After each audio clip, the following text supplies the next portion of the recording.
জেলে যাব, পালাবার পথ খুঁজব, এদেশ থেকে পালাবো না।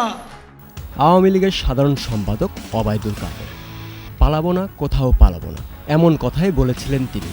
কিন্তু ছাত্র জনতার অভ্যুত্থানের মুখে শেখ হাসিনা যখন ভারতে পালিয়ে গেছেন, তখন থেকেই সবার অন্তরালে গেছেন ওবায়দুল কাদের।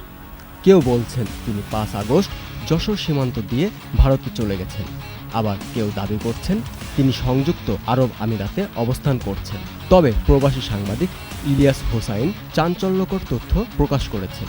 তিনি দাবি করেন ওবায়দুল কাদের দেশেই আছেন এবং এসব গুজব পরিকল্পিতভাবে ছড়ানো হচ্ছে। প্রয়োজনে ফখরুল সাহেবের বাসায় গিয়ে উঠবো, কি জায়গা দেবে? তারেক রহমান আর রাজনীতি করবে না। এই ব্যাপারে রিউমার স্ক্যানার জানিয়েছে যে ভাইরাল হওয়া ফটোকার্ডগুলো ভুয়া এবং কোনো নির্ভরযোগ্য সূত্র থেকে তার মৃত্যুর তথ্য পাওয়া যায়নি। তিনি দেশ ছেড়েছেন কিংবা মারা গিয়েছেন এসব খবর পরিকল্পিতভাবে ছড়ানো হচ্ছে। এর আগে ওবায়দুল কাদের মারা গেছেন দাবিতে ইলেকট্রনিক গণমাধ্যমে 3টি ফটোকার্ড সামাজিক যোগাযোগ মাধ্যমে ভাইরাল হয়েছিল। প্রতিষ্ঠানটি এক প্রতিবেদনে জানায়, ওবায়দুল কাদের মারা গেছেন এমন দাবিতে গণমাধ্যমগুলো কোনো ফটোকার্ড কিংবা সংবাদ প্রকাশ করেনি, বরং সেই সব গণমাধ্যমগুলোর ডিজাইন নকল করে আলোচিত ফটোকার্ডগুলো প্রচার করা হয়েছে। এ বিষয়ে অনুসন্ধানে আলোচিত ফটোকার্ডগুলোতে উল্লেখিত দাবিগুলোর সত্যতা যাচাইয়ের প্রাসঙ্গিক একাধিক কিওয়ার্ড সার্চ করেও গণমাধ্যম কিংবা সংশ্লিষ্ট অন্য কোনো নির্ভরযোগ্য সূত্রে এই দাবির সত্যতা পাওয়া যায়নি।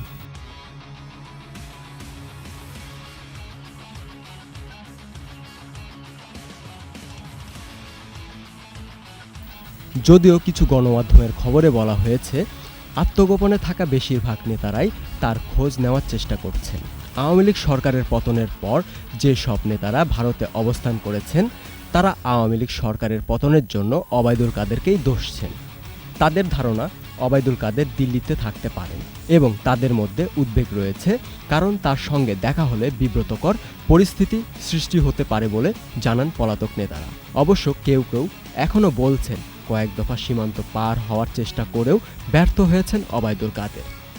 মনে পড়ে 2008 সালে বেগম জিয়া বলেছিলেন আওয়ামী লীগ 30 সিট পাবে, পরে দেখা গেল বিএনপি 29 সিট পেয়েছে।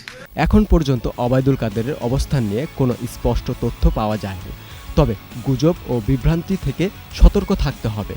5 আগস্টের পর যেন হারিয়েই গেছেন এক সময়ের ফাটাকেষ্ট এবং পরে নিজ দলের নেতাকর্মীদের কাছে কাউয়া খ্যাত প্রভাবশালী এই আওয়ামী লীগ নেতা। দীপক পাল, 21 টেলিভিশন। তারেক রহমান আর রাজনীতি করবে না, মুসলেকা দিয়ে পালিয়েছে লন্ডনে।